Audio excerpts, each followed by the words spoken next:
다니엘서 9번째 시간입니다. 다니엘서 9장을 보겠습니다.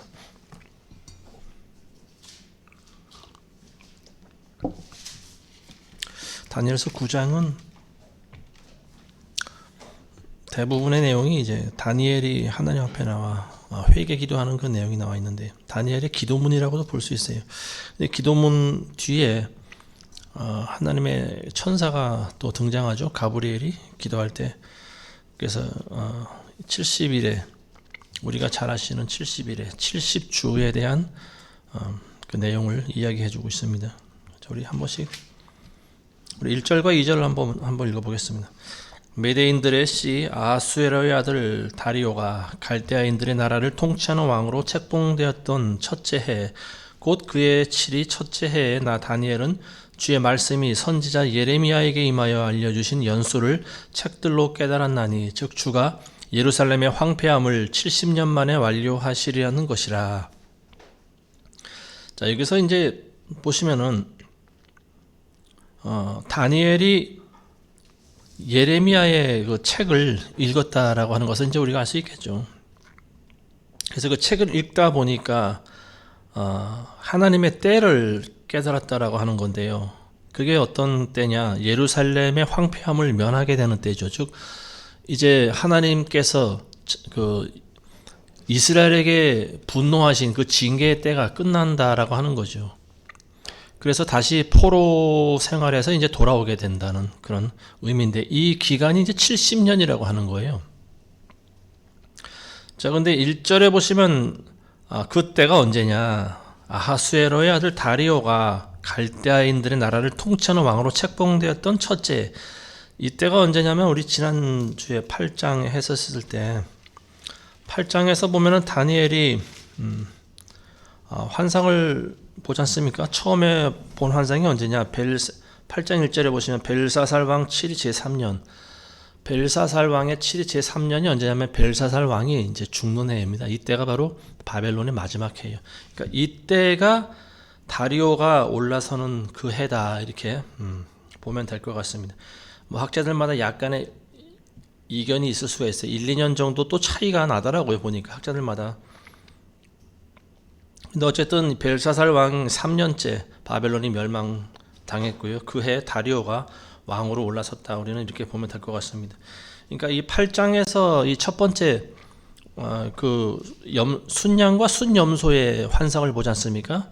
그리고 나서 아마 몇 개월 정도 지난 다음에 나라가 이제 그 바뀌고 세상이 바뀌고, 그리고 다리오가 다니엘이 다시 이제 그 또 환상을 보는 그 내용이라고 볼 수가 있죠.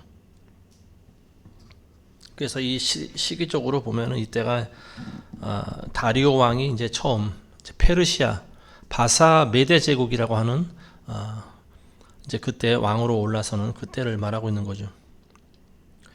여기서 말하는 이제 다리오가 아하수에로의 아들이라고 나와 있는데, 우리가 아하수에로라고 하면은 에스더서에 있는 아하수에로 왕을 떠올릴 수가 있는데 그 같은 아하수에로가 아닙니다. 여기서 말하는 아하수에로는 아하수에로 1세라고도 볼 수가 있겠죠. 그 에스더서에 나와 있는 에스더서는 이제 그 시기적으로 이보다 한참 뒤에 나오는 내용입니다. 이 다리오는 이제 그 메대의 마지막 왕이고, 그리고 다리오의 뒤를 이어서 왕으로 올라서게 되는 왕이 이제 페르시아의 고레스 왕이죠. 이 고레스 왕은 다리오의 사위로 알려져 있죠. 외삼촌이면서 사위로 알려진 인물이 고레스인데요.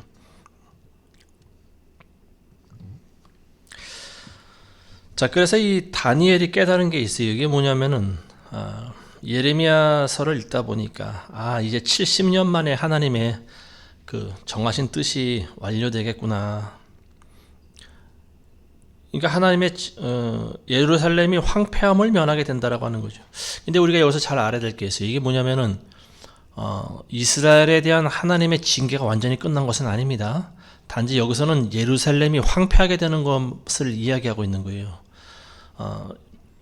그 하나님의 진노가 이스라엘에게 부어졌던 하나님의 진노가 그때 완전히 끝났다라고 하면은 사실 2000년 이 교회 시대 동안 보여줬던 이스라엘의 모습이라고 하면은 전 세계에 뿔뿔이 흩어져서 디아스포라로 살아갔던 참 비참한 모습이지 않습니까? 그러니까 아직까지 그들에게 주어진 하나님의 진노, 그리고 어떤 그들에게 주어진 고난의 때, 뭐 이런 것들이 사실은 완전히 끝나지 않았다라고 하는 거죠. 여기서는 이제 예루살렘이 황폐하게 되는 것을 면했다라는 거 하는 거예요. 그러니까 포로로 다시 귀환하게 됐다라고 하는 거죠.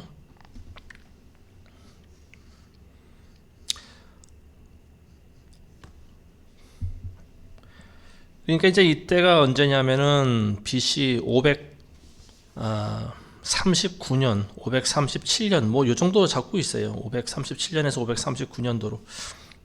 이게 학자들이 이제 아마 70년을 또 정확히 계산을 하다 보니까 1, 2년씩 이걸 또 맞추다 보니까 이게 조금씩 달라지는 것 같은데요.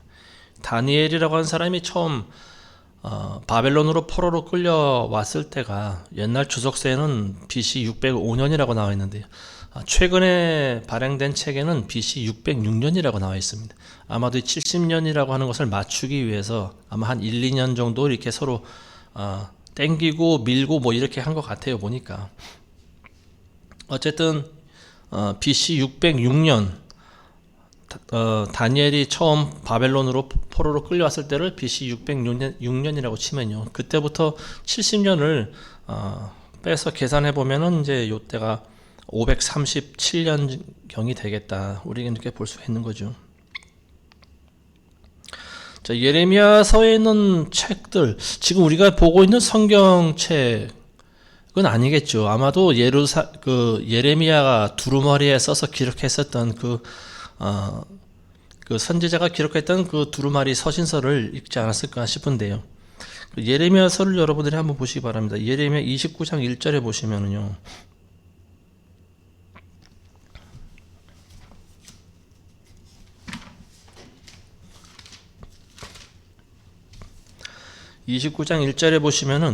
이제 이것은 선지자 예레미야가 사로잡혀 갔던 장로들의 남은 자들과 느부갓네살이 예루살렘에서 바벨론으로 사로잡아 갔던 제사장들과 선지자들과 모든 백성들에게 예루살렘에서 보낸 편지의 말들이라.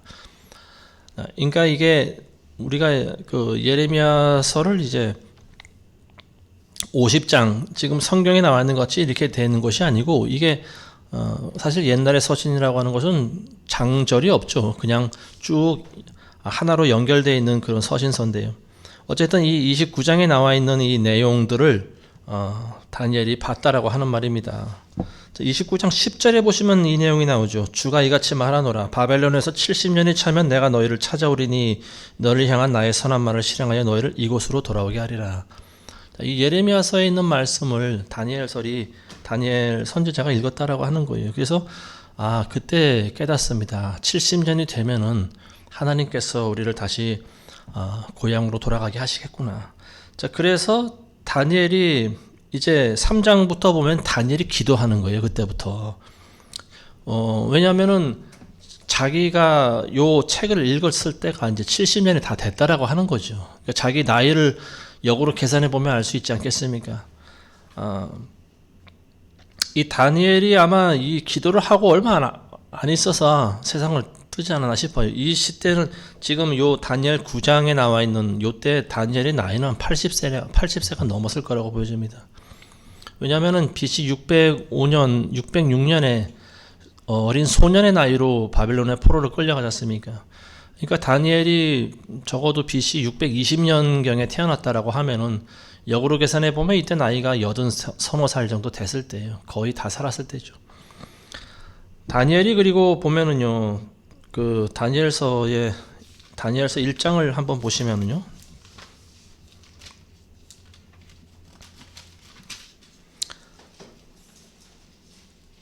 다니엘서 1장 맨 마지막 절을 보시기 바랍니다. 21절에. 다니엘서 1장 21절에 보시면 다니엘은 고레스 왕의 첫 해까지 계속 있더라. 계속 있다라고 하는 말이 뭐냐면은 제가 봤을 때는 이게 그동안 살아 있었다라고 하는 거죠. 80 몇 살까지 살더라라고 하는 거예요. 그러니까 이 다니엘서의 이제 뒷부분에 대해서는 이제 다른 또 사람이 그걸 다니엘의 어떤 행적을 기록해서 붙였지 않나 이렇게 생각을 할 수가 있는 거죠. 물론 이게 그 고레스 왕의 첫 해까지 신하로 남아서 그를 섬겼더라 뭐 이렇게 해석할 수도 있어요. 근데 이때는 이미 나이가 80이 넘었을 때예요. 고령의 나이고 다니엘이 아마 이 9장에 나와 있는 요 기도문 그리고 그 뒤에 나와 있는 환상 등 뭐 이런 것들을 기록하고 아마 세상을 뜨지 않았나 싶습니다. 우리 3절에서 6절까지 보겠습니다. 이제 3절 이하에는 이제 다니엘이 기도하는 내용으로 계속 나와 있어요. 한번 쭉 읽어보겠습니다. 내가 내 얼굴을 주 하나님께 향하여 두고 금식하며 기도와 간구로 구하고 굵은 베옷을 입고 재를 뿌리며 내가 주 나의 하나님께 기도하고 자백하여 말하기를 오 주여 위대하시고 무서우신 하나님 곧 주를 사랑하고 주의 명령들을 지키는 사람들에게 언약과 자비를 지키시는 분이여 우리는 죄를 지었고 죄악을 행하였으며 사악하게 행하였고 반역하였으며 주의 법규들과 주의 명령들을 떠나기까지 하였고 또 우리는 주의 종 선지자들이 주의 이름으로 우리의 왕들과 우리의 통치자들과 우리 조상들과 그 땅의 모든 백성에게 말씀하신 것에 경청하지 않았나이다. 자신들의 상태, 그러니까 이 하나님 앞에 나와서 이제 먼저 기도하는데 금식하고 기도와 간구했다. 유대인들이 기도하는 방법이 이제 베옷을 입고 그리고 재를 뿌리고 하는 거죠. 금식하면서. 그 다니엘의 기도를 이제 계속 뒤에도 나오지만요. 사실 다니엘이 본인의 잘못 때문에 어떤 이런 일들이 일어난 것은 아니죠. 다니엘도 이스라엘 백성은 맞습니다. 그렇지만 이 이스라엘이 멸망하게 된 이유는 조상들의 죄가 그동안 많이 쌓여왔던 거죠. 그리고 마지막 때까지 멸망당할 때까지 하나님의 그 선지자들의 말을 듣지 않은 거지요. 예레미야라든지 뭐 이런 선지자들을 통해서 계속해서 바벨론에게 항복하라고 했는데 이 왕들이 또 말을 듣지 않고 또 백성들도 역시 마음에 고닫죠. 그래서 하여튼 이런 여러 가지 하나님께 대한 불순종과 그리고 우상숭배 이런 것들로 인해서 결국 멸망했는데요. 이 다니엘은 자기 그 민족과 조상들의 죄악을 대신 회개하는 그 모습을 보여주고 있는 거죠. 그러니까 참 선지자라고 하는 것은 그런 거예요. 내가 뭘 했다, 내가 무슨 능력을 나타냈다, 뭐 기적을 행했다, 내가 무슨 비밀을 깨달았다, 뭐 이런 것보다 먼저 참 선지의 자세라고 하는 것은 그런 거예요. 먼저 하나님 앞에 나와서 자기 민족과 조상들의 죄를 대신 회개하는 거죠. 자, 그리고 7절부터 11절까지 보겠습니다. 오 주여 의인은 주께 돌아가도 얼굴의 수치는 오늘날같이 우리에게 돌아오나니 즉 유다 사람들에게와 예루살렘의 거민에게와 가까이 있거나 멀리 있는 이스라엘 모두에게 즉 주를 거슬러 범죄한 그들의 허물로 인하여 주께서 쫓아내신 모든 나라에 있는 자들에게니이다. 오 주여 얼굴의 수치는 우리들과 우리의 왕들과 우리의 통치자들과 우리의 조상들에게 돌아오나니 이는 우리가 주를 거슬러 죄를 지었기 때문이니이다. 주 우리 하나님께서는 자비와 용서가 있으나 우리는 주를 거역하였으며 또 우리는 주 우리 하나님의 음성에 복종하지 아니하였고 주께서 주의 종 선지자들을 통하여 우리 앞에 세우신 주의 법들을 행하지 아니하였나이다. 정녕 모든 이스라엘이 주의 법을 범하였고 심지어는 떠나버림으로 그들이 주의 음성에 복종하지 않았나이다. 그러므로 그 저주와 하나님의 종 모세 율법에 기록된 맹세가 우리에게 부어진 것은 우리가 주를 거슬러 죄를 지었기 때문이다. 자, 여기까지 한번 잘라서 보겠습니다. 자기 조상들의 죄가 이제 죄 때문에 하나님으로부터 버림을 받았다. 이제 이런 이야기를 하고요. 그 수치를 당했다라고 하는 건데요. 얼굴의 수치, 포로로 끌려갔으니까 그 적국의 사람들한테 이제 당연히 수치를 당하겠죠. 하나님을 믿는다고 큰 소리 치더니만 꼴 좋게 됐구나. 뭐 이러한 조롱과 멸시를 받지 않았겠습니까? 이 이스라엘 백성들이 하나님께 복종하지 않은 그 죄는요, 젖과 꿀이 흐르는 가나안 땅에서 쫓겨나는 거였습니다. 그러니까 그 땅은 지금도 참 치열한 전쟁터가 되어 있지만요, 이 선과 악이 싸우는 장소가 이제 지금의 그 가나안 땅, 과거의 가나안 땅, 지금의 중동 그쪽 지역인 것 같습니다.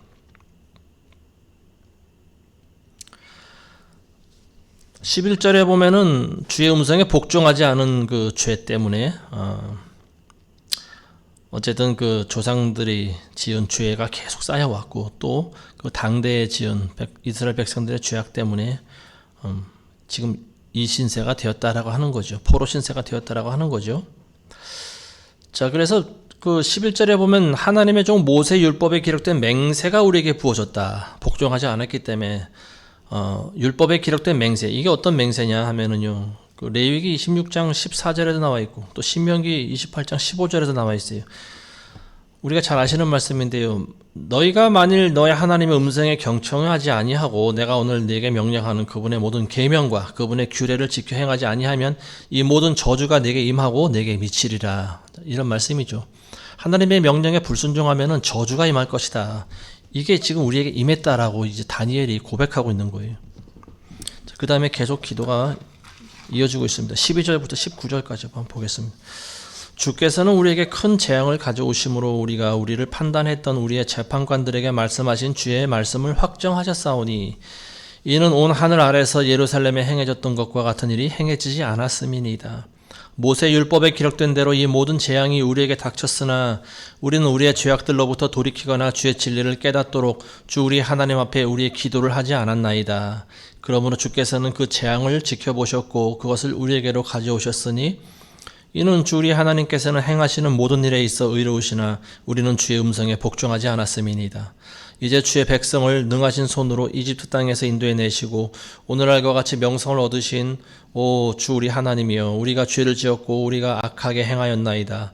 오 주여, 주의 모든 의에 따라 내가 주께 간구하오니 주의 노여움과 주의 분노를 주의 도성 예루살렘과 주의 거룩한 산에서 돌이키소서.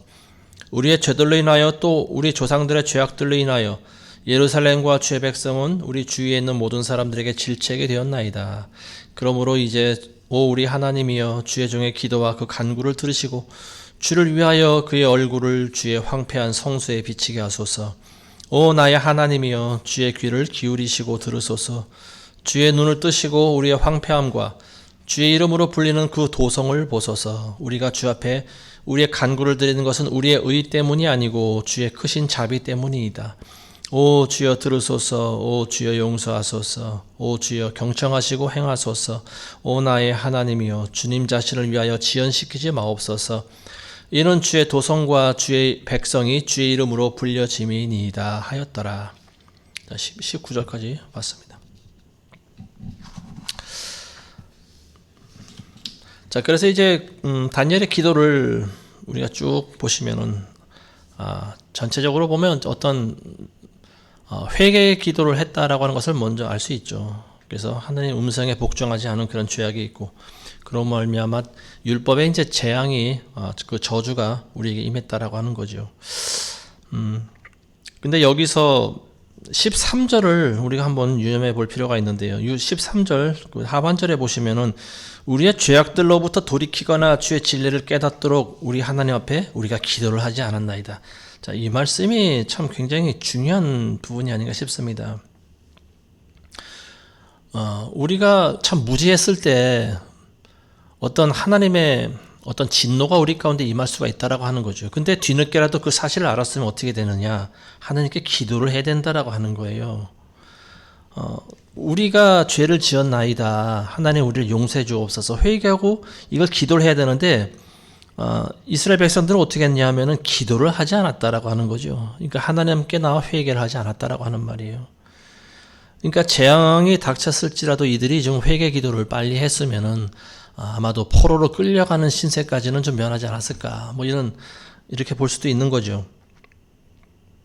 자, 그리고 18절에 보시면은 우리가 주 앞에 우리의 간구를 드리는 것은 우리의 의 때문이 아니고 주의 크신 자비 때문입니다. 자, 자, 여기서 우리가 알 수 있는 게 뭐냐면은 참 하나님께서는 자비로우신 분이다라고 하는 거죠. 비록 죄를 짓고 포로로 끌려갔지만 거기서 하나님께서는 기도를 할 수 있게 하셨다라고 하는 거죠. 기도라고 하는 것도 어떤 그런 기도할 수 있는 하고 싶은 마음이 부어져야 기도할 수 있는 거 아니겠습니까? 그 다니엘의 간구에 의하면은 우리가 주 앞에 간구를 드리는 것은 우리가 잘나서가 아니고 하나님의 자비 때문입니다. 이런 고백을 하고 있는 거죠. 우리의 의가 아니고 하나님의 자비 덕분이다. 우리의 의라고 하는 것은 거적대기보다 못한 것이라고 제가 늘 말씀드리지 않습니까? 우리가 잘나서 하나님을 알게 된 것이 아니죠. 우리가 하나님을 믿게 된 것은 하나님의 은혜 때문입니다. 그래서 우리 의로는 우리가 하나님께 간구조차 드릴 수 없는데 하나님의 자비 덕분으로 우리가 하나님을 알고 그리고 하나님께 기도할 수 있게 되었다라고 하는 거죠. 이 다니엘의 이 고백이 보면은 예수님으로 연결이 되지 않습니까? 우리가 정말 어떻게 하나님을 알지도 못하던 그런 시대에 이미 우리는 예수님으로 말미암아 믿는 자들이 모두 구원을 받을 수 있는 그런 시대에 태어나고 있지 않습니까? 예전에 우리가 수천 년 전에 이방인으로 살았다라고 하면 어떻게 이런 은혜가 우리에게 주어질 수 있었겠습니까? 그러니까 우리는 항상 이 사실을 기억하시고 하나님께 감사하시기 바랍니다. 우리가 비록 죄를 지었을지라도 우리가 죄를 회개하고 돌이키면 하나님이 용서해 주신다라고 하는 말입니다. 하나님의 자비하심은 끝이 없는 분이에요. 하나님은 무한대로 자비하신 분입니다. 그래서 우리가 죄를 회개하기만 하면 하나님이 용서해 주십니다. 근데 그 하나님의 은혜가 통하지 않는 곳이 한 군데 있죠. 거기가 어디냐면 바로 지옥입니다. 지옥에는 하나님의 은혜가 통하지 않아요. 하나님과의 모든 관계가 단절되어 있기 때문에 그렇습니다. 그 다음에 이제 20절에서 23절 보겠습니다. 내가 말하고 기도하고 나의 죄와 내 백성 이스라엘의 죄를 자백하며 내 하나님의 거룩한 산을 위하여 주 나의 하나님 앞에 내 간구를 드리고 있을 때 곧 내가 기도로 말하고 있을 때 내가 처음에 환상에서 보았던 그 사람 가브리엘이 빨리 날아와서 저녁 예물을 드릴 즈음에 나를 어루만지더라. 그가 내게 알려주며 나와 함께 말하였는데 말하기를 오 다니엘아 내가 이제 내게 지혜와 명철을 주려고 나왔느니라. 내가 간구하기 시작할 때 명령이 나왔기에 내가 네게 알려주려고 왔느니라. 이는 내가 크게 사랑을 받음이니 그러므로 그 일을 깨닫고 그 환상을 숙고할지니라. 자, 이 다니엘이 지금 9장에서 예레미야의 그 서신서 편지를 읽고 깨닫지 않습니까? 70년 만에 이제 다시 예루살렘으로 돌아가게 하시겠구나라고 하는 것을 깨닫는데요. 근데 그 다니엘이 베옷을 입고 이제 재를 뿌리고 금식하면서 기도하는데 그 기간이 얼마나 됐는지 우리는 알 수 없어요. 며칠을 기도했는지 아니면 하루 동안에 있는 일인지 모르겠어요. 근데 기도하고 있는데 어쨌든 그 가브리엘이 다시 또 나옵니다.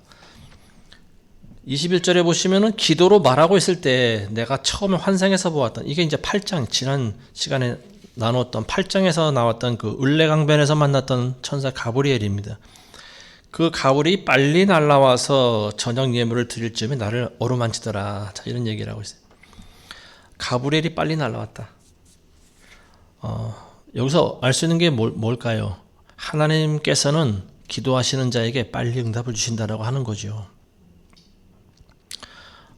물론 하나님의 응답이 늦을 수도 있어요. 그렇지만 지금 다니엘이 하는 기도는 빨리 응답을 줘야만 되는 그런 상황인 거죠. 왜냐하면 이제 그 때가 다 기한이 찼기 때문에 그렇습니다.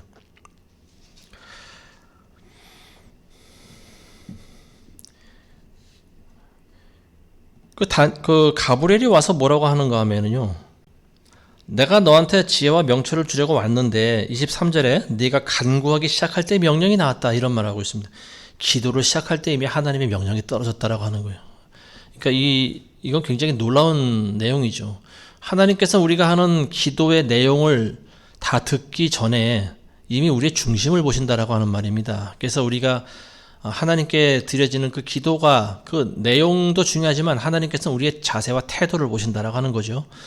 다니엘이 예레미야의 서신서를 읽고 깨닫고 하나님 앞에 겸비한 마음으로 기도를 시작할 때 하나님께서는 이미 명령을 내리셨다라고 하는 말입니다.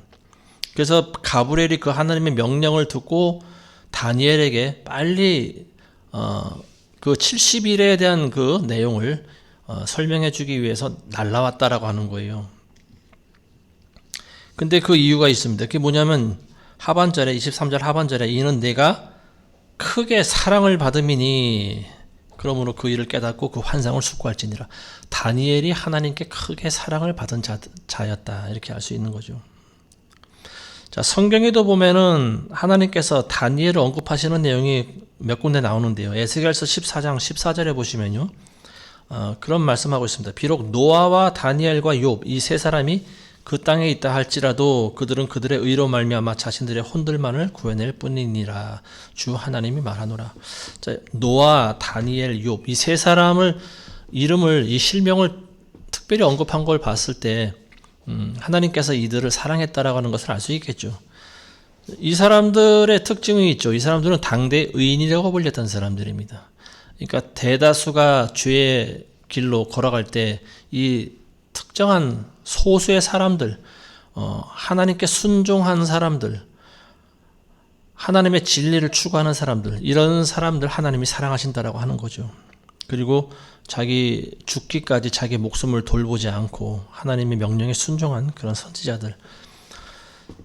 자, 에스겔서 14장 20절에도 보면은 또 한번 언급하시는데요. 비록 노아와 다니엘과 욥이 그 땅에 있다 할지라도 내가 살아있는 한 그들은 아들이나 딸도 구해내지 못하고 그들의 의로 말미암아 자신들의 혼들만 구해내리라. 노아와 다니엘과 욥 이 사람들은 당대 선지자들입니다. 그 시대에 어떤 하나님의 기름 부음을 받고 하나님에 대해서 알 수 있는 그런 특권을 받은 사람들이에요. 그래서 하나님께서는 이 참 시대적으로 어두운 그런 상황에서도 이런 사람들을 통해서 하나님의 또 어떤 그 은혜와 그리고 또 복음을 전하게 하시는데요. 근데 그 노아나 다니엘과 욥과 같은 사람들, 참 당대에 하나님께서 사랑하시던 이런 사람들이라 할지라도 자신들의 혼만 구해낼 것이다. 이들의 중보가 통하지 않을 것이다. 이런 말을 하고 있어요. 그죠? 그러니까 이게 뭐냐면은 어떤 인간의 한계성을 보여주고 있는 거죠. 이 사람들이 아무리 훌륭한 사람이라 할지라도 본인의 목숨은 구해낼 수 있을 뿐 하나님의 뜻을 막거나 변경할 수가 없다라고 하는 말입니다.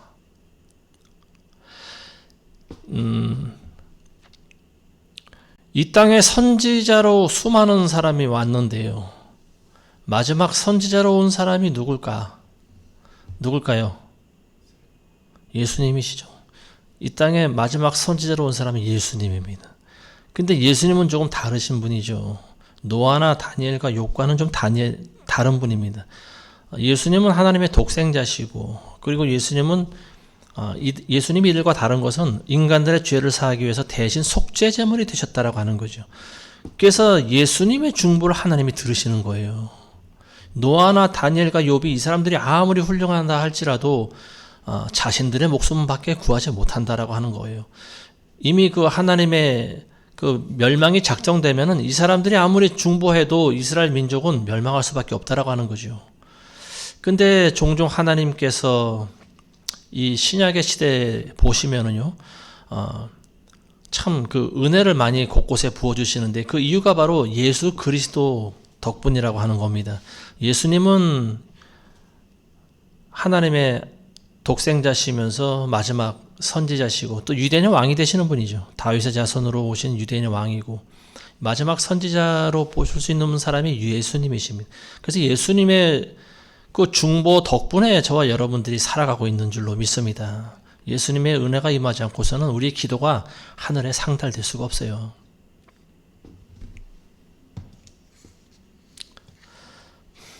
자, 그래서 그 가브리엘은 다니엘한테 네가 하나님한테 사랑을 받았기 때문에 내가 너한테 알려줄 말이 있다. 그리고 그걸 깨닫고 그 환상에 대해서 숙고할지어다. 환상에 대해서 숙고하다. 곰곰이 묵상하고 이거를 계속해서 생각을 하라고 하는 말입니다. 어떤 내용인가 이제 뒤에 또 나오죠. 자, 우리 24절부터 이제 27절까지 한번 보겠습니다. 70주가 내 백성과 내 거룩한 도성에 정해졌나니 허물을 끝내고 죄를 종결시키며 죄악의 화해를 이루고 영원한 의를 가져오며 그 환상과 예언을 봉인하고 지극히 거룩한 이에게 기름 부으려 함이라.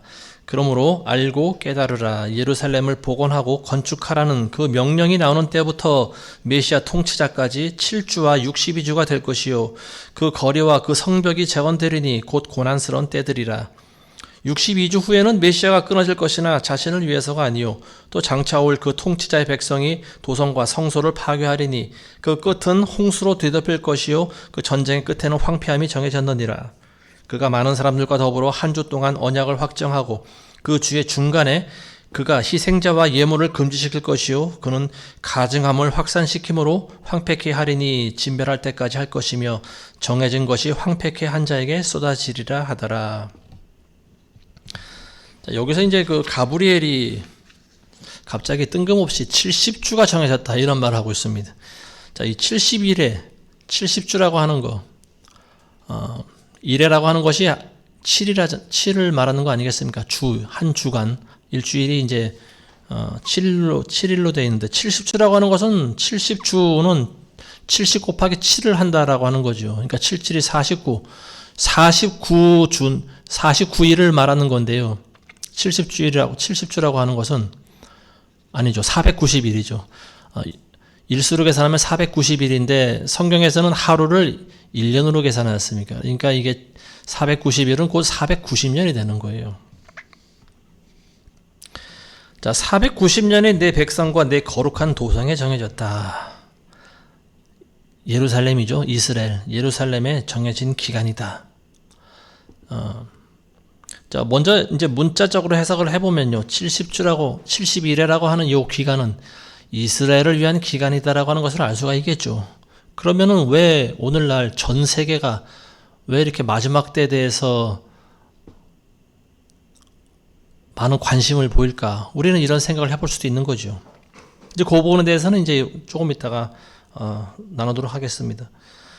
먼저 여기서 70주라고 하는 것이 이스라엘과 예루살렘에 정해졌다라고 하는 거예요. 그래서 이 부분에 대해서 이 70일에 대해서 학자들마다 의견이 분분해요. 그러니까 이게 좀 교단이라든지 아니면은 뭐 어떤 신학교라든지 이런 부분에 따라서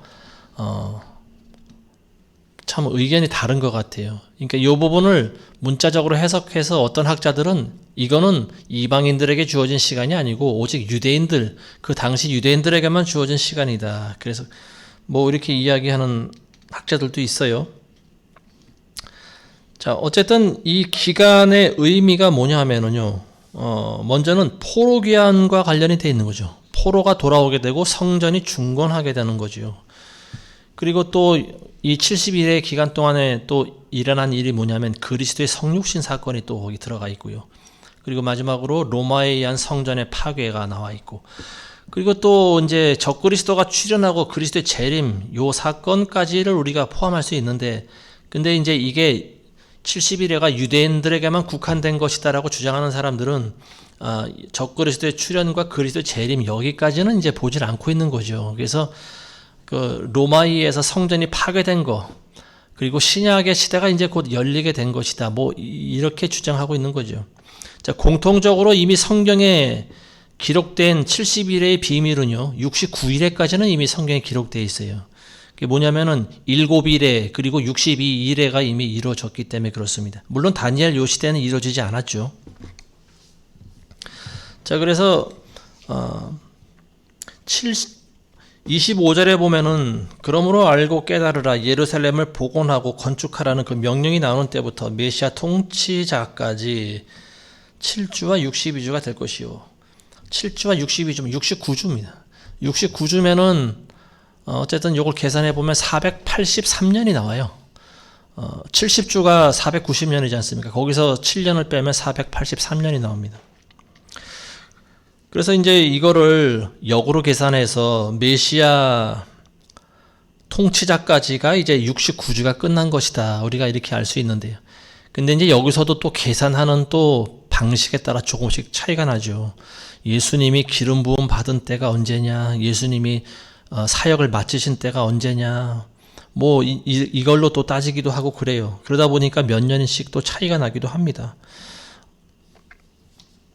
그래서 70일이라고 하는 것은 이제 결국 성경에 기록되어 있는 것은 69일에 대한 내용은 전부 밝혀졌어요. 근데 마지막 한 일회가 무엇을 상징하는 것이냐 이렇게 보는 거죠. 근데 이제 이 유대인들에게 주어진 70일회를 주장하는 학자들은 한 일회가 예수님의 사역에 대해서 이야기를 하고 있어요. 전반부, 전 3년 반과 후 3년 반 이렇게 이야기를 하고 있는데 예수님의 사역이 이제 3년 반 동안 이 땅에서 행해졌기 때문에 마지막 한 일회가 이미 이루어진 69일에다가 3년 반, 그리고 나머지 3년 반은 예수님이 승천하신 이후에 초대교회가 이제 성립이 되고요.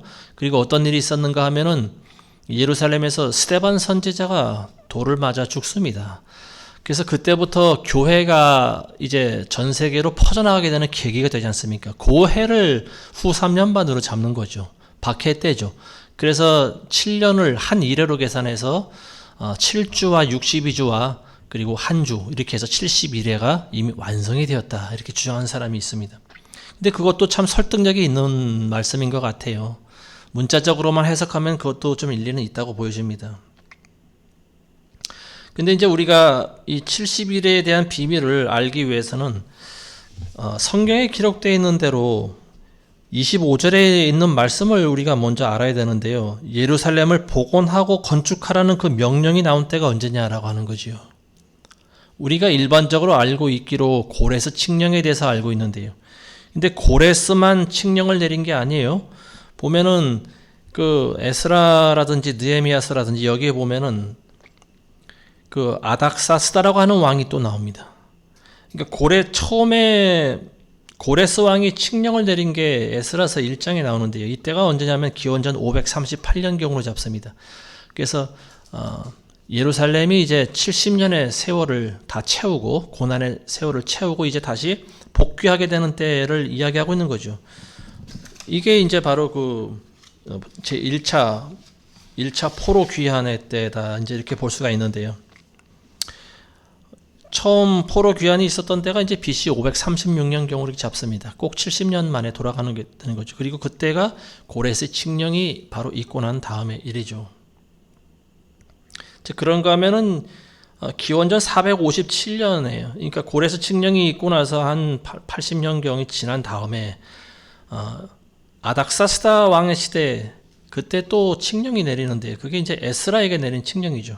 그래서 에스라에게 내린 칙령은 예루살렘 그 성벽을 세울 그 권한이 포함되어 있는 그런 또 칙령이 또 내려갑니다.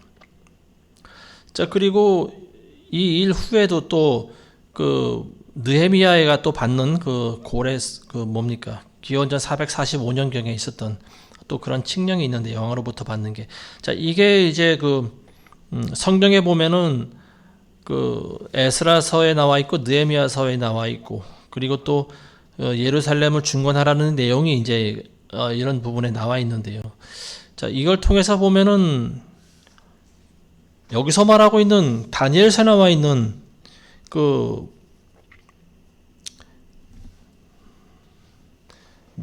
예루살렘을 복원하고 건축하라는 그 명령이 과연 어떤 걸 말하고 있는 거냐? 고레스도 가장 먼저 그 포로로 이제 포로됐던 이스라엘 사람들 돌아가라고 이제 그 돌아가도 좋다라고 명령을 내는 게 고레스지 않습니까?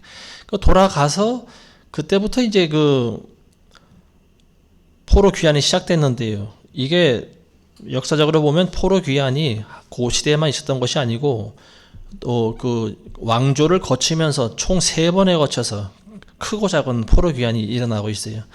다시 정리하자면은 고레스 왕 때 일어났던 그 BC 536년경에 포로 귀환이 있었고 그것도 두 번째는 BC 458년에 있었고요. 그리고 세 번째가 BC 445년경에 있습니다.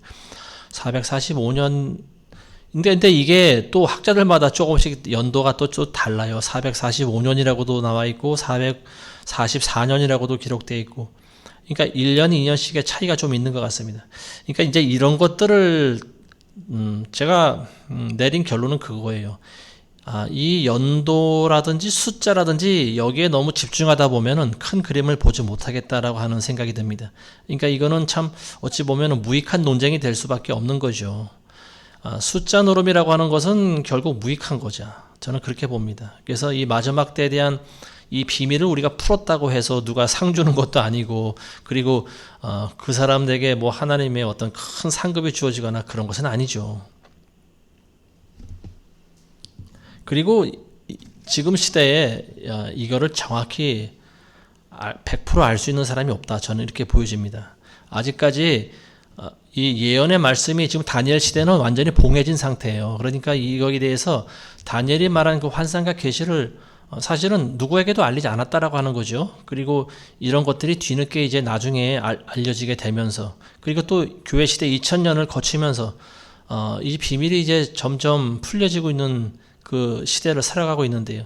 이 시대에 왜 이렇게 그 다니엘과 계시록에 나와 있는 마지막 때에 대한 비밀에 대해서 사람들이 왜 이렇게 많이 관심을 갖고 또 광분하는가? 저는 그런 생각이 들어요. 그러면서 이제 이런 것들이 이제 수많은 학자들의 논쟁거리가 된 부분인데 사실은 정확하게 그 연도를 측정할 수가 없다. 저는 그렇게 봅니다. 과거에 페르시아라든지 수천 년 전에 있었던 그 사건들을 정확하게 연도를 계산하는 것이 저는 불가능하다 이렇게 보여집니다. 땅을 몇 미터를 파내려가면서 그 안에 유적이 발굴되고 그나마 겨우 거기서 나온 것들 통해서 이게 대충 어느 시대의 유물이겠구나 정도를 파악하는 것뿐이지 그 시대가 언제부터 언제까지인지 이게 정확히 짜맞추는 것이 쉽지가 않아요. 그러다 보니까 학자들 간에도 서로 싸우고 있는 거죠. 네가 맞다, 내가 맞다, 지금 서로 싸우고 있는 거예요. 그러니까 이제 결국은 그런 것들이 중요하지 않다라고 하는 말입니다. 이미 69일에 대한 것은 이미 이루어졌다라고 하는 것을 우리가 알아야 되는 거죠. 그리고 그건 성경에 다 기록이 돼 있어요. 예루살렘 성을 중건하라고 명령이 나온 때부터, 그리고 메시아가 끊어질 때까지죠. 메시아가 사역을 끝낼 때까지. 그러니까 예수님 당시 요때까지 이미 7일에와 62일에가 지났다고 하는 거예요. 그래서 69일에가 완성이 되어 있고, 그럼 성경에 기록되지 않은 나머지 한 일회가 과연 언제냐? 이제 여기에 대한 것들이 이제 마지막 때 사람들의 관심이 지금 집중되어 있는 부분이죠.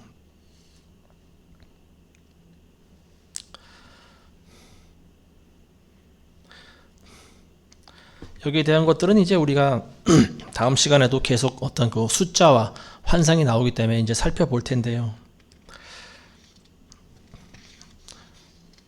어쨌든 중요한 것은 이런 어떤 숫자 노름하는 게 중요하지 않은 것 같아요. 물론 그 비밀을 언젠가는 누군가가 풀겠죠. 그래서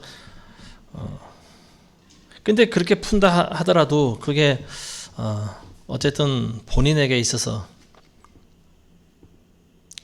단지 그 어떤 지식적인 요건만 충족시키는 것에 불과한 것인지, 아니면 다니엘과 같이 참 선지자적인 그런 마음을 가지고 나라와 민족을 위해서, 교회들의 죄악을 위해서 회개하고 나아가는 그런 참 마음을 갖게 할 것인지, 그거 좀 다른 거죠. 또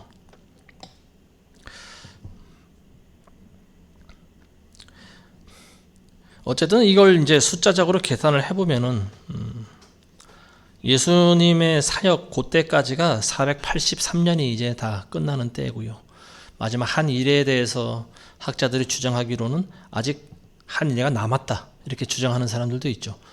세대주의자가 이제 주장하는 그 학설, 지금 이 시대에 많은 깨어 있다고 하는 사람들이 받아들이고 있는 학설이 이제 세대주의적인 종말론이죠. 그래서 72일에서 69일에는 완성됐고 마지막 한 일회가 완성이 되지 않았다라고 하는 거예요.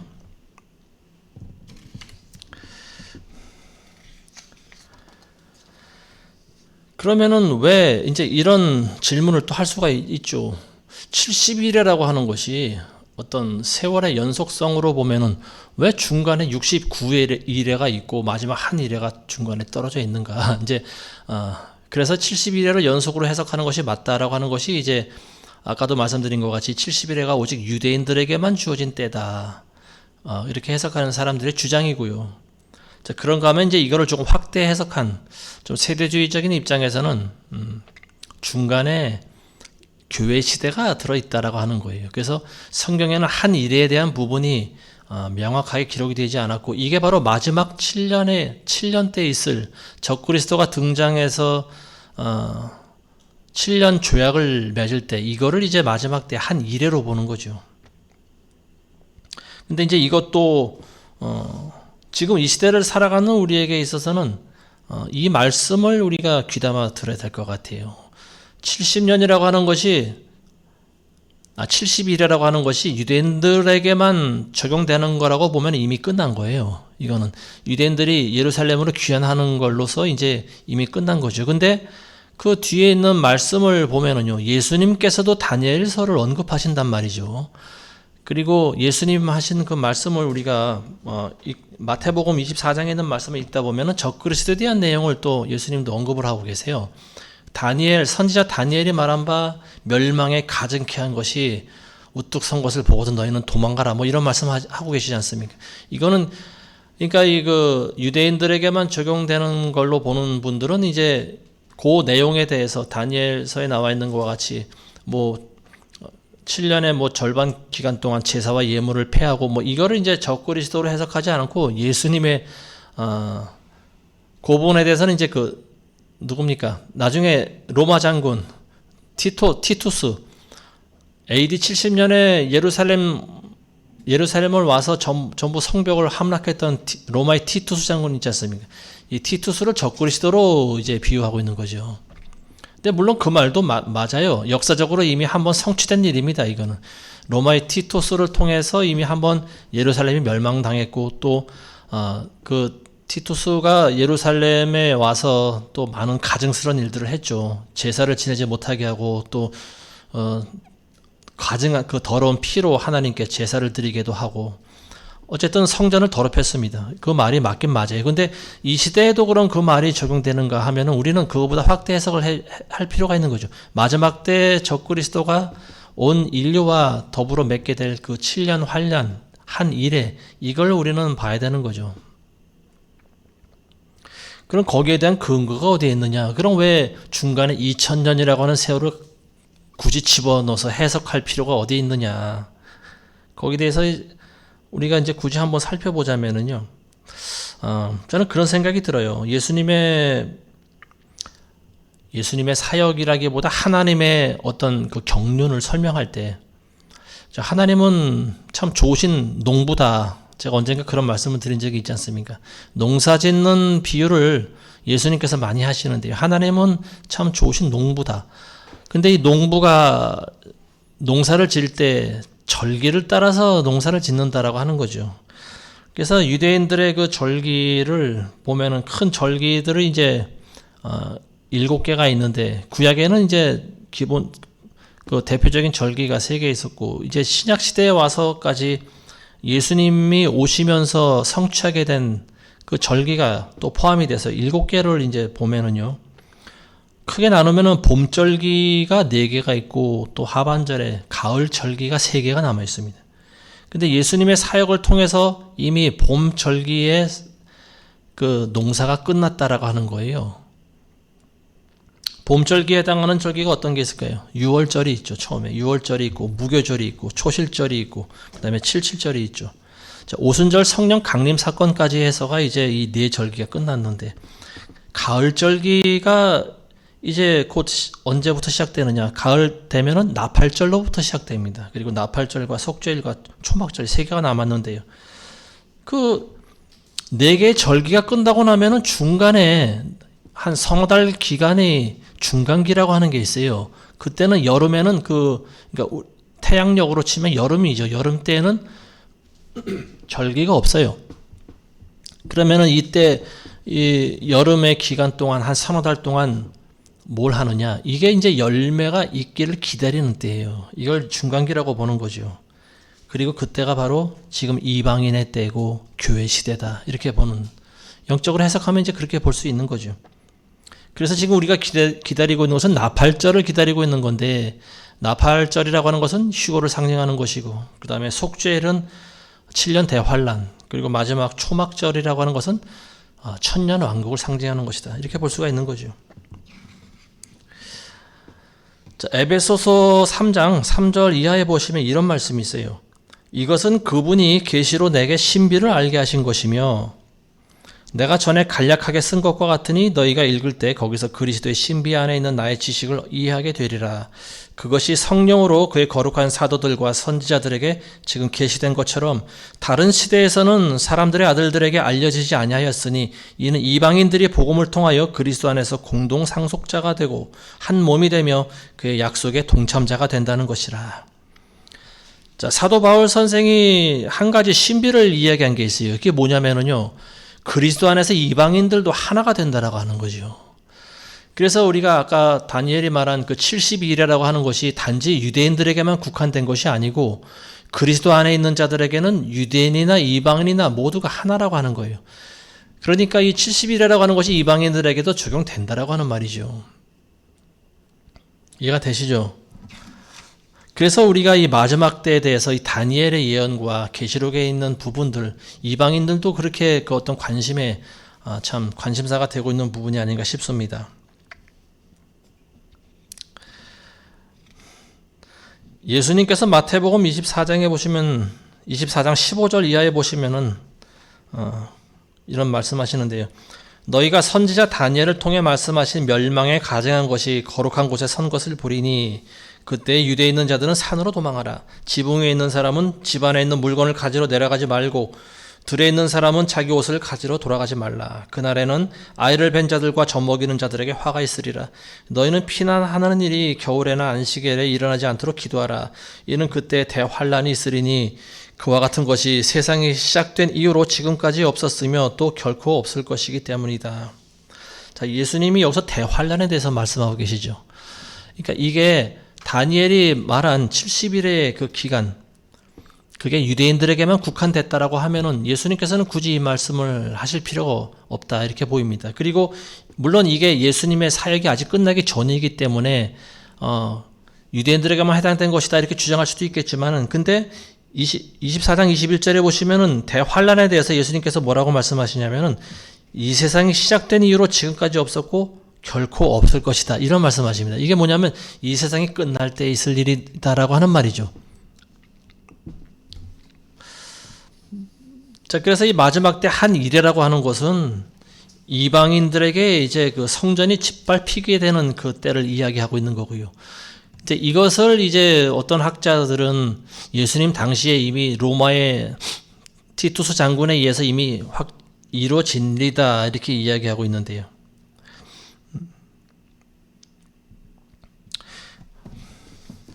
뭐 그렇게 보는 견해도 사실 뭐 전혀 틀리진 않아요. 근데 지금 우리가 받아야 될 말씀은 뭐냐면은 이게 아직 다 이루어지지 않은 거라고 하는 거죠. 그 당시 유대인들에게만 국한되는 것이 아니고 70일이라고 하는 것이 그리고 이 마지막 때에 대한 대환란, 사람들에게 어떤 그 뭡니까 경배를 강요하고 또 경배하지 않는 자들을 다 죽이게 되는 그리고 또 짐승의 표를 맞게 하는 그 시대가 지금 아직 본격적으로 오진 않았다라고 하는 거죠.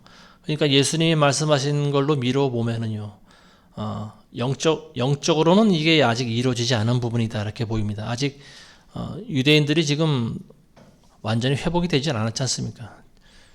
유대인들이 아직 돌아오질 않았어요. 이 사람들은 아직도 예수님을 공식적으로 메시아로 인정하지 않습니다. 그때가 언제 올지는 아무도 모르죠. 마지막 한 일회가 언제 시작될지는 아무도 모르는 거예요. 이제 이 비밀을 풀기 위해서 사람들은 수천 년 전에 있었던 일들을 계산을 하고 뭐 날수로 계산하고 또 뭐 여러 가지 방법으로 계산하고 자기 주장이 맞다고 주장하는데요. 근데 저는 그건 참 무익한 논쟁이다. 저는 그렇게 봅니다. 어쨌든 69일에 대한 비밀은 예수님이 오셔서 사역을 감당하실 때 이미 다 끝났고 그리고 한 일회를 마지막 때 있게 될 그 적그리스도가 온 인류와 맺게 될 그 평화조약 그리고 전 3년반 후 3년반 이렇게 나눠서 보는 그 견해가 일반적인 그런 종말론이고요. 그리고 저도 그 견해를 지금은 따르고 있는 거죠. 이 세상이 보여주고 있는 부분들이 사실은 우리가 이미 이것은 이방인이 아니고 유대인들에게 주어진 70일에다 이렇게 믿고 싶어도 지금 보면은요, 이 세상 권세를 잡고 있는 그 악한 자들이 보면은 본인들이 먼저 성경에 있는 내용을 성취하려고 하는 것 같아요. 그래서 지금 적그리스도가 누군지에 대해서 자꾸만 어떤 그런 관심을 유발하는 영상이 많이 나오기도 하고요. 그런가 하면은 그 이방인의 때에 대해서 또 말하고 70일의 비밀에 대해서 이야기하고 계시록에 나와 있는 그런 내용을 이야기하기도 하고, 그리고 이제 점점 우리가 알기로는 과학의 발달함으로 말미암아 이제 이런 것들이 이제 점점 어느 정도 그림이 그려지고 있지 않습니까? 그래서 우리가 지난 3년 반 동안 이 전염병 시대에도 우리가 겪어봤듯이 참으로 이게 통제 시대가 되면은 그리스도인들은 참 살아가기 힘든 그런 시대일 것이다. 이거를 이제 문자적으로 해석해서 어떤 보시든 아니면은 영적으로 해석해서 아무리 시대가 어렵고 지금 뭐 적그리스도가 나타나고 했다 하더라도 본인의 믿음을 먼저 지키면서 살아가겠다라고 하는 사람들은 뭐 사실 그 내용이 그리 중요하지 않다라고 보여집니다. 여기서 이제 우리가 한 가지 아셔야 될 게 뭐냐면은요, 오늘 우리가 읽으신 9장 2절에 보시면은 예레미야에 대한 책, 그리고 예루살렘의 황폐함이 70년 만에 끝나게 된다라고 하는 그 비밀을 다니엘이 그때 깨달았다라고 하는 거죠. 우리가 한번 생각해 볼 필요가 있어요. 이 70일에 대한 비밀을 우리가 풀기 전에 먼저 하나님의 주권에 대해서 우리가 한번 생각해 볼 필요가 있는 거죠. 다니엘 같은 선지자라고 하면요, 참 하나님의 사랑을 받은 사람인데 왜 미리 좀 알게 하시지 70년이 다 찬 다음에 이 책을 읽게 하시고 그 하나님의 뜻을 깨닫게 하셨을까? 우리가 그런 생각을 해볼 수가 있죠. 그죠? 이게 지금 마지막 때에 대한 비밀도 마찬가지다. 저는 그렇게 봅니다. 참 이 70일의 비밀을 우리가 정확히 알기 위해서는 먼저 예루살렘을 중건하라는 명령이 이게 고레스의 칙령을 이야기하는 건지 아닥사스다의 칙령을 이야기하는 건지 이걸 알아야 되고, 또 정확한 연대를 알아야 되는데 정확하게 알 수 있는 방법이 없어요. 근데 어쨌든 중요한 것은 69일에가 이미 성취가 되었다라고 하는 거죠. 그래서 이제 70일에가 언제 시작되는지 여기에 대해서 사람들이 많은 관심을 가지고 있는데, 근데 이 70일에가 언제 시작된다라고 하는 것을 그 누구도 정확히 밝힐 수는 없다. 저는 그렇게 생각합니다. 그 다니엘의 기도에서 알 수 있지만은 이게 참 중요한 것은 자기 민족과 자기 나라, 자기 조상들의 죄악을 하나님께 먼저 회개하는 거예요. 근데 이 9장을 다루면서 사람들은 70일에 대해서만 관심을 갖습니다. 다니엘이 하나님께 드린 기도에 대해서는 별로 관심을 갖지 않아요. 근데 여기서 머리로 아는 비밀을 깨닫는 것이 중요할까요? 아니면 하나님께 회개하는 게 중요할까요? 당연히 하나님께 회개하는 게 더 중요하죠. 우리가 배워야 되는 것은 다니엘의 자세를 배워야 됩니다. 70일의 비밀을 내가 깨달았다고 해서 내가 회개한 사람이 100% 된다라고 볼 수가 없는 거죠. 근데 참 보면은 많은 사람들이 마지막 때 이 말세의 비밀을 알고 싶어 하는데 저는 그거 자체가 참 모순이라고 봐요. 다니엘의 마음을 본받지 않고 본인을 회개하지도 않으면서 마지막 때에 대한 이 종말에 대한 비밀을 알면 뭐 하겠습니까? 그 뭐에다 쓰려고요? 내가 다른 사람보다 내가 지식적으로 월등하다 이걸 느끼기 위해서인가요? 필요 없는 거예요. 그거는 본인이 먼저는 참 선지자의 마음을 가져야 되는 거예요. 마음을 찢고 회개할 수 있는 그런 자세가 돼야 되는 거고, 내가 죄인이라는 사실을 깨닫는 것이 더 중요한 거죠. 70일에가 언제 시작됐고 언제 끝나고 여기에 대한 말씀이 이건 이렇고 저건 저렇고 그거 100번 알아도 소용없어요. 자기가 회개하지 않으면 그건 아무 소용없는 거예요. 백해무익한 거예요. 오히려 그 자기에게 더 해가 되는 거예요. 자기가 그런 비밀을 알았다고 해서 자기가 다니엘과 같은 훌륭한 선지자가 된 것이 아닙니다. 근데 많은 사람들은 그런 생각을 하고 있는 것 같아요. 내가 여기 마지막 때에 대해서 더 많은 비밀을 알고 있어. 네가 알고 있는 건 잘못된 거야. 이게 맞는 지식이야. 그래서 어쩌라고요? 내가 아는 지식이 마지막 때에 대한 참 비밀이 맞아. 내가 알고 있는 정보가 맞아. 내가 계산한 이 계산법이 맞아. 그래서 어쩌라고요? 그런다고 뭐 하나님께서 재림의 날을 변경하시겠습니까? 그렇진 않은 거죠. 9장에서 우리가 받으셔야 될 교훈은 뭐냐? 70일에도 중요하지만 다니엘의 마음을 본받아야 되는 거죠. 민족의 죄악을 위해서 마음을 찢고 금식하고 회개할 수 있는 그 다니엘의 기도를 여러분들이 본받게 되시길 바라겠습니다. 우리 민족도 죄가 있지 않습니까? 우리 일제 때 우리 조상들이 지은 죄가 있잖아요. 하나님께 신사 참배하고 제1계명과 제2계명을 어긴 죄악이 있지 않습니까?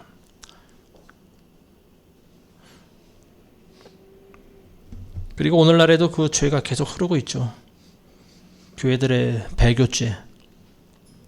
어느 교단을 언급한다기보다 거의 다 모든 교단들이 지금은 배교에 동참하고 있지 않습니까? 굳이 WCC나 WEA나 NCCK나 이런 데 가입을 하지 않았다 하더라도 그들이 보여주고 있는 모습이 하나님 보시기에 합당하지 않으면 곧 배교인 거예요, 그게. 서류상에 물론 서명한 것도 참 중요한 거죠. 어떻게 보면은 인정한다라고 하는 거지만 하는 거니까. 그렇지만 그보다 더 중요한 게 그들의 마음 아니겠습니까? 그들의 중심을 하나님 보시지 않을까요? 오늘도 우리가 기도할 때 교회들의 그 배교죄를 우리가 다니엘의 마음으로 회개해야 됩니다. 오늘날 이 교회 목사들 눈이 어두워서 보지 못하고 귀가 있어도 듣지 못하는 참 이 소경되고 벙어리 된 목자들을 위해서 저와 여러분들이 마음을 찢고 금식하고 기도하는 시대가 지금인 것 같습니다. 오늘은 여기까지 하겠습니다. 기도하겠습니다. 거룩하신 아버지 하나님 감사합니다. 하나님께서 다니엘을 사랑하셔서 말세에 대한 비밀을 알게 하시고 은혜를 주심을 감사합니다.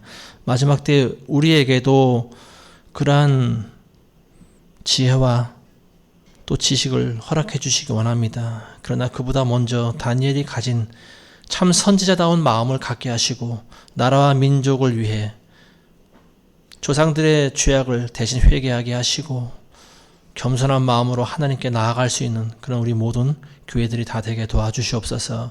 예수님의 이름으로 기도합니다. 아멘.